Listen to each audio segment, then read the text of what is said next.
What's going on, guys, and welcome back into the channel. In today's video, we're going to be covering 8 tips that I've come up with for you that are going to help transform your game in building a team in any game mode on Madden. We're on Madden 23 here for you today, but these tips do apply to older Maddens as well because, as you may well all know, Madden is pretty similar from year to year, so the concepts remain very much the same. But nonetheless, this is going to help transform your ability to build a team in franchise mode, in Ultimate Team, or pick which team you're going to want to utilize the best within head-to-head gameplay. The first tip that I want to give to you guys is that athleticism in this game is king. And you may all know by this point that a lot of people say that speed within Madden is king, and that certainly is true, but I feel like that does not cover the extent to which you need to pay attention to athleticism within the game. Being really fast, but only being able to do that in a straight line isn't necessarily going to translate to success. More often than not, you're going to want a player that has high ratings in speed, agility, acceleration, jumping, and change of direction. Those are going to result in the best success. And I want to give you one specific situational example. Let's say you want to have success as a user linebacker within the league. Well, the best way to do that is going to be to get a player that has high attributes in all of those categories. More often than not, people will pick the fastest middle linebackers within the game. But just because you have a fast middle linebacker doesn't mean you're going to be able to go sideline to sideline, and it certainly doesn't mean you're going to be able to break on the ball for those good user interceptions. Take a look at the simple sort that I just did by speed at the middle linebacker position, and you can already see a couple of guys that have 90 plus speed that are lacking in that agility category.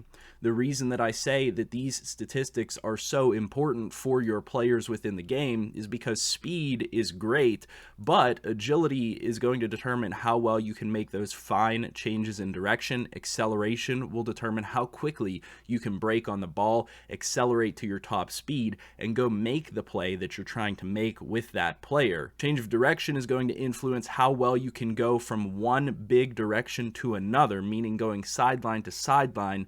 Let's say you get baited in on the run in one direction and you need to try to bail out to cover a zone behind you. You're not going to be able to do that very effectively if you don't have good change of direction. And of course, your jumping capability is going to determine what type of animations you get at pretty much every single position. You take a guy with 95 jumping and you're going to get some crazy interceptions, some crazy catches, some different animations that you're just simply not going to get with a guy that has 83 jumping, despite those players potentially being very similar. You really want to focus on all of those athletic traits because they're going to heavily influence your gameplay. Don't just focus on speed. While it is probably the most important rating in Madden and has been for quite a long time, you're going to want to focus on the other athletic traits to have success. The next tip here for you is that height does matter within Madden, and it does help you in building a team. That's not to say that you won't have success with a guy like Tyreek Hill because he is so good in so many areas, but giving yourself a bigger frame within the game does help to achieve certain animations and does help to achieve certain thresholds that are going to help you have success. You will very often see players that are extremely tall that may not be that high of an overall, catching passes, for example, that they wouldn't otherwise catch. There are quite a few players within this game that just play better than they should based on their size, and it's because they can go up and get catches that other players can't, and it's because height does factor into some formulas that are going on behind the scenes. Think about it in the most basic sense in football. Are you going to want tall players? Yes. Well, why do you want tall players on your team? Whether you're at the high school, collegiate, or pro level, you're going to want the tallest players possible. Think about it like any other sport as well. The bigger frame you have, the longer arms you have, the longer wingspan you have, the more range you have to be able to make plays. If you have a taller body, that already gives you more range. If you have a taller body, that probably means you have longer arms, which in addition gives you more range. And that is still the same case within Madden. You're going to have a bigger player. You're going to have longer arms. You're going to be able to get to things that other players potentially can't. So you don't necessarily necessarily just want to focus on athleticism, because sure, you can find all the players that have 99 speed, but you're going to be a bunch of very small players more than likely, and that is going to give you a disadvantage in and of itself. The third item to consider is that superstar abilities, since they introduced superstar abilities, are super OP. They are game-breaking abilities. They separate players from players who do not have them. So you don't necessarily want to obtain or have or utilize players that are high overall that don't have those abilities. For example, DeAndre Hopkins is a 95 overall wide receiver, which might influence you to think that he's going to be better in comparison to a lot of receivers below them. However, a player that is much lower overall but has superstar abilities might perform, and probably is going to perform, at a higher level, because the abilities that are available to these players are really game-breaking. Take a look, for example, here at the abilities on Patrick Mahomes and tell me that they are not super OP within the game. It doesn't matter what this player's accuracy ratings are. If he is on the run and throwing within 40 yards, dashing Deadeye gives him perfect accuracies on those throws. If he's in the red zone, he's going to get perfect accuracy on all of those throws. If he's making a no-look pass, he's going to get perfect accuracy on all of those throws. Some of the abilities within this game override what a player's ratings are, and they're going to trigger players to play extremely well. And that goes for every single position. There could be multiple videos made, and there are plenty of videos out there talking about which abilities are the best, but a great example is with Davante Adams and his route technician. This is one of my favorite abilities within the game. It gives him quicker cuts while running routes. It's going to be really easy to create separation whenever you're going to be automatically cutting quicker and faster and more agile than anybody else that you're going up against. Same thing with defensive backs. I love to talk about Acrobat. Acrobat gives you animations, diving interception animations, that just simply are not available to any other corner that does not have Acrobat within the game. It is very, very powerful, and you definitely want to consider having as many superstar abilities on your team as you possibly can. The fourth tip I have to give you guys is that the trenches do win you games within Madden. It does reflect some of what happens in real life. You will see good offensive lines win you games. Being able to run out the clock in the fourth quarter is a key ability to have when you're playing Madden. Being able to protect leads, being able to protect your young quarterback or your superstar quarterback is extremely important. And likewise, on the defensive side of the ball, being able to stop the run, being able to get after the quarterback, create pressure, create sacks, and force bad throws is extremely important.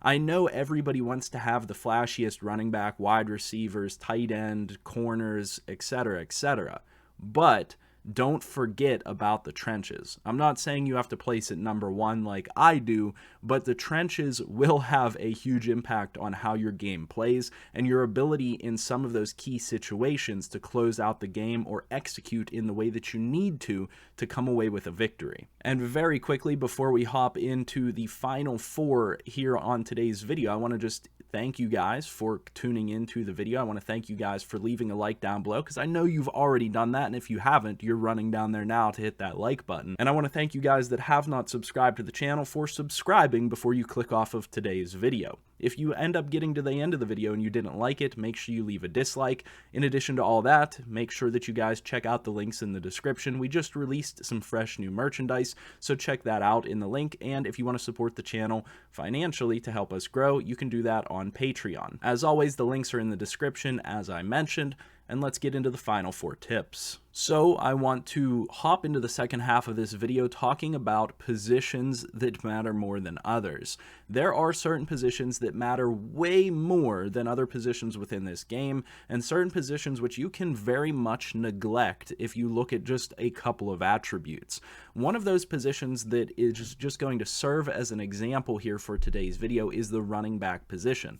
A lot of people are going to go out and try to get the best running back, try to get get a running back that is flashy, that they like in real life, but that's not really necessary. There are actually a couple of types of running backs that are going to be extremely successful for you at extremely low overalls. This is a position that, much like in real life, does not have much value anymore within the game.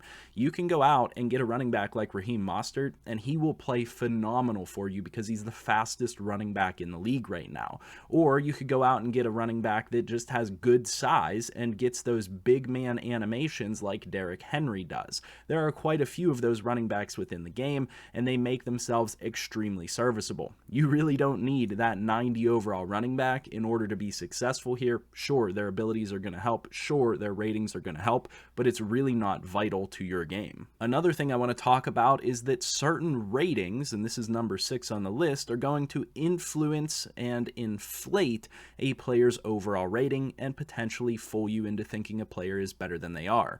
I know for a fact that this happens within the general rosters for the game, so therefore it's also going to happen within franchise mode, but it definitely happens within Ultimate Team. In my time playing Ultimate Team, you will see a lot of players that have a hyperinflated rating based on a couple of factors. The two most important factors to consider are a player's awareness and a player's carrying at the running back position. Awareness for pretty much every single position, but carrying specific to the running back. You can see a player like Phillip Lindsay here, for example, who is somehow maintaining a 72 overall, and if you look at the rest of his ratings, he's not good, but if you look at his carrying, it's a 99, and that is why his rating is a 72. The next to last tip here is pay attention to their multiple archetypes and what they're listed as. You might take a look at a player like Mike McGlinchey here at right tackle and say, oh wow, he's an 80 overall, and that's all the homework I need to do. He's going to be better than whatever's already on my team, or he's going to be a key addition to the team. But you just have to do one step more in investigation to find out that that's not necessarily the case. Now, I like Mike McGlinchey, but he has to be used in a certain way. When you take a look at a guy like Mike McGlinchey, you can see his different archetypes listed down there at the bottom, and he's an 80 in the power archetype, a 78 in agile, and a 68 as a pass protector. This is a offensive guard in most offenses, and he can be a good run blocking right tackle for sure, but he's never going to be a good pass blocker, and you will very much be fooled into adding him to your team if you're looking to add a pass blocking offensive tackle. So the point here being that you have to look at these players' archetypes. Since they added archetypes, certain overalls can be inflated tremendously for players within the game just based on archetype alone. This player is not truly an 80 overall. It lies somewhere between that 80 and that 68 between his two archetypes. He is definitely not a true 80 overall player because his entire skill set is not representative of that. He is going to struggle as a pass blocker. And this last tip in the 8th spot is going to be more geared towards players that are not super familiar with Madden, but nonetheless is super helpful, and that is that hit power is extremely important. Big hitters are extremely important to have on your team.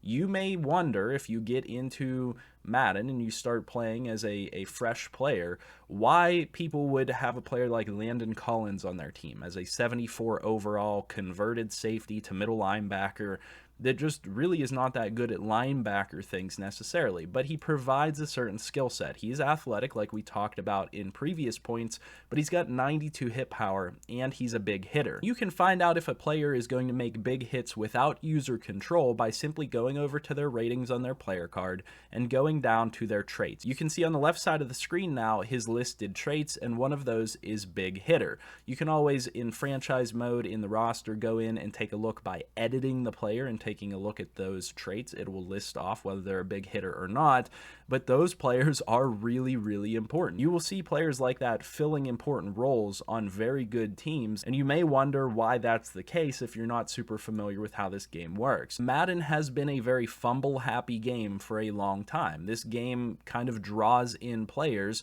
by the number of turnovers and big plays and things that you'll see within the game, and I'm not here to say whether that's right or wrong. All I'm here to say is that you want to make sure that you have those big hitters on your team too, so that you can cause fumbles. There are many more guys like that. A guy like Keanu Neal, a guy like Carl Joseph, Jonathan Abram, those are probably the 4 biggest names that are going to be kind of sleeper, big hitter type players that you'll find on a lot of teams within connected franchises, or you'll find similar players like that in Ultimate Team that can make a very big impact to your game without a lot of cost and not a lot of effort put in on your end. So that's been 8 tips that I have for you that can immediately impact your ability to pick a team or put a team together within Madden, and that affects all game modes, even including Ultimate Team.